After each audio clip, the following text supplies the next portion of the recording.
중력이 너무 강해서 빛조차 빠져나올 수 없는 천체. 우리는 그 천체를 블랙홀이라 부릅니다. 중력이란 질량을 가진 물체가 서로 잡아당기는 힘입니다. 공을 발로 차면 공이 하늘로 날아가다가 땅으로 떨어지죠. 왜 공은 하늘 끝까지 날아가지 않고 땅으로 떨어지는 걸까요?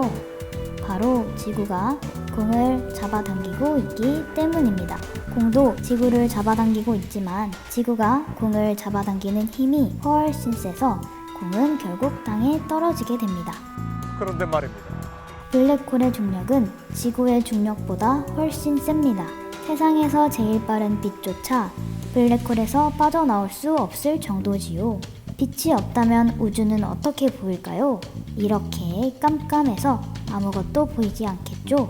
블랙홀은 빛도 빠져나올 수 없으니 눈에 보이지 않을 텐데 과학자들은 도대체 어떻게 블랙홀에 대해 알게 된 것일까요? 블랙홀 연구에 한 획을 그었던 과학자들을 한번 만나봐야겠습니다.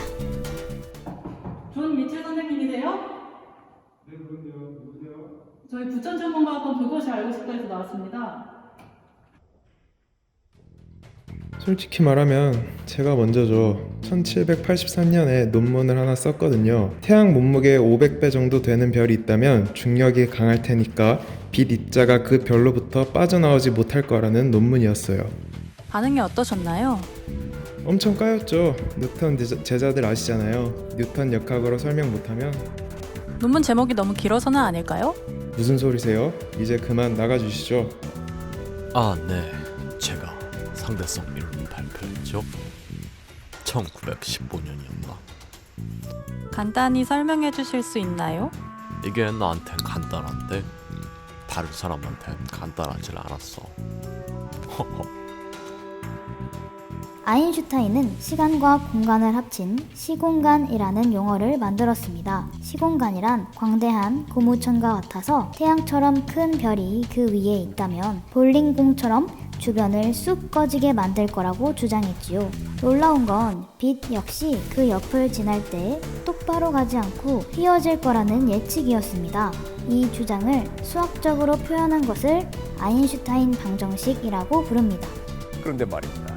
빛이 똑바로 가지 않고 휘어진다니 실제로 가능한 일일까요? 솔직히 그 당시에 아인슈타인의 주장을 믿는 사람은 거의 없었죠. 왜 그런가요? 믿기 힘든 내용이잖아요. 또 1차 세계대전 중이라서 독일 천문학자의 주장에 적대적이었어요. 그래도 저는 아인슈타인과 상대성 이론을 지지했기 때문에 관측으로 증거를 찾고 싶었어요. 아인슈타인의 말을 관측으로 증명하려면 어떻게 해야 할까요? 태양 뒤에 있는 별이 보내는 별빛은 아인슈타인의 말대로라면 태양의 중력에 의해 태양 주변의 시공간이 휘게 될 것이고 별빛 또한 휘어져 태양 옆에서 그 별이 관측될 것입니다. 문제는 태양이 너무 밝아서 별빛이 휘어도 볼 수 없다는 것이었죠. 그러던 1919년 계기일식이 일어나게 됩니다. 탐사들을 두 팀으로 나눠 아프리카의 섬과 브라질로 떠났어요. 왜 두 곳으로 가신 건가요? 일식이 일어날 때 날씨가 안 좋을 수 있으니까 두 곳에서 촬영을 하기로 한 거죠. 정말로 서아프리카의 날씨가 안 좋아서 브라질에 가지 않았다면 큰일 날 뻔했어요. 서아프리카와 브라질로 떠난 탐사대원들, 그들은 증거를 찾았을까요? 원래는 태양 뒤에 있어 보이지 않아야 하는 별, 그 별이 태양의 옆에서 발견됐습니다. 아인슈타인의 주장은 옳았고 상대성 이론을 관측으로 증명한 순간이었습니다. 이번엔 블랙홀의 증거를 수학으로 증명한 독일의 천문학자를 만나보죠. 아인슈타인이 장 방정식을 만들긴 했는데 풀진 못했다고 하더라고요. 그때 저는 전쟁터에 있었는데 쉬는 시간에 풀어봤죠. 한 달쯤 걸렸나? 푸신 걸 좀 설명해 주셨으면 하는데요. 그러니까 어떤 천체의 일정 거리 안에 접근하게 되면 그 천체 안으로 빨려 들어가게 된다는 소리예요. 그 거리를 제 이름을 따서 슈바르츠 실트 반지름이라 지었죠. 빨려 들어간다고요? 네, 중력이 너무 강해져서 빛도 빠져나올 수 없는. 아인슈타인의 반응은 어땠나요? 말도 안 되는 소리 하지 말라고. 아인슈타인을 비롯한 많은 과학자들은 블랙홀의 존재를 믿지 않았습니다. 블랙홀이 되려면 별의 밀도가 엄청나게 높아야 하는데 그런 별이 관측된 적이 없기 때문이었죠. 하지만 이것의 예측과 발견으로 블랙홀에 대한 가능성이 커지게 됩니다. 밤하늘에서 가장 밝게 보이는 별은 무엇일까요? 바로 큰 개 자리의 시리우스라는 별입니다. 이 시리우스 옆에는 아주 작고 어두운 시리우스 B라는 별이 밝은 시리우스 A의 주위를 돌고 있죠. 시리우스 B는 태양 정도의 질량이 지구만한 부피에 압축되어 있는 작고 무거운 별입니다. 작은 주사위 하나가 1톤이 넘는 것이나 마찬가지죠. 1900년대 초에 과학자들도 도저히 설명할 수 없었습니다. 과학자들이 골머리를 앓고 있을 그때 양자역학이 등장하여 이를 해결합니다. 태양만한 별을 지구만한 공간에 쑤셔 넣는다고 생각해 봅시다. 별들을 이루고 있는 원자들의 여유 공간 또한 좁아질 것입니다. 점점 공간이 좁아져서 전자들의 거리가 가까워지면 전자들끼리 밀어내는 힘이 생기게 됩니다. 마치 출근길에 사람들로 꽉 찬 지하철처럼 말이죠. 별은 이 축태압 덕분에 작고 무거운 별의 형태를 유지할 수 있는 것입니다. 이것을 백색 외성이라 부르죠. 이런 극한 상황은 아무 때나 일어나지 않습니다. 별이 죽음을 맞이하는 극한 상황에서 발생하죠. 이후 과학자들은 태양 정도의 질량을 갖는 별이 백색 외성으로 최후를 맞이한다는 것을 알게 되었습니다. 그런데 말입니다. 백색 외성의 질량이 점점 더 커진다면 별은 어떻게 될까요? 같은 고민을 했던 천문학자를 만나봤습니다. 제가 한 일은 굉장히 쉬운 일이었어요. 그저 백색 외성에도 한계가 있다는 것이죠. 어떤 한계를 말씀하시는 건가요? 백색 외성은 태양 질량의 1.4배의 질량만 가질 수 있는데 그럼 그 이상이 되면 어떻게 되나요? 별이 완전히 붕괴하면서 밀도가 무한대에 이르게 돼요. 그게 가능한가요? 하하, 선배 과학자들에게도 참 많이 혼났습니다. 아, 정말 힘드셨겠네요. 뭐 아직 새로운 개념을 받아들일 준비가 안 됐을 뿐이죠. 1930년대 월터 바데와 프리츠 츠비키라는 두 명의 과학자는 초신성에 대한 연구를 하기 시작했습니다. 그 당시 과학자들은 신성 또는 초신성은 갑자기 밝은 빛을 내는 별이라는 것 말고는 아는 것이 없었습니다. 바데와 츠비키는 별의 중심부가 쪼그라들어 밀도가 엄청나게 증가하면 원자의 양성자와 전자가 합쳐져 중성자로 변하게 되고 결국 중성자로 이루어진 중성자 별이 만들어진다고 주장했죠.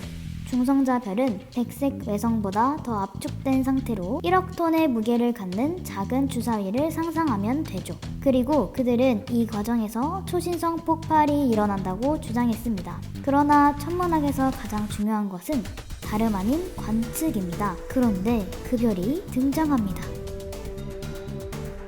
2차 세계대전이 끝나고 전파 천문학이 발전하면서 천문학에 대한 지식은 빠르게 성장하기 시작합니다. 우주의 잡음 속에서 중요한 발견을 한 과학자를 만나야겠습니다. 제가 대학원생 때였어요. 1968년 7월이었죠. 그날도 전파망원경에서 받은 스펙트럼을 분석하고 있었어요. 스펙트럼이 좀 지저분해서 처음엔 몰랐는데 규칙적으로 나타나는 작은 신호가 있었어요. 그래서 그걸 연구해보기로 했죠. 어떤 결과를 얻으셨나요? 이게 등대처럼 1.33초를 간격으로 진동을 보내더라고요. 지구에서 인간이 만든 신호는 아니었나요? 네, 전혀 연관이 없었고 이전까지 알려진 별의 특징과도 전혀 달랐어요. 그럼 이것의 정체는 처음에는 외계 생명체가 보낸 신호가 아닐까 생각했는데 외계 생명체요? 네, 하하.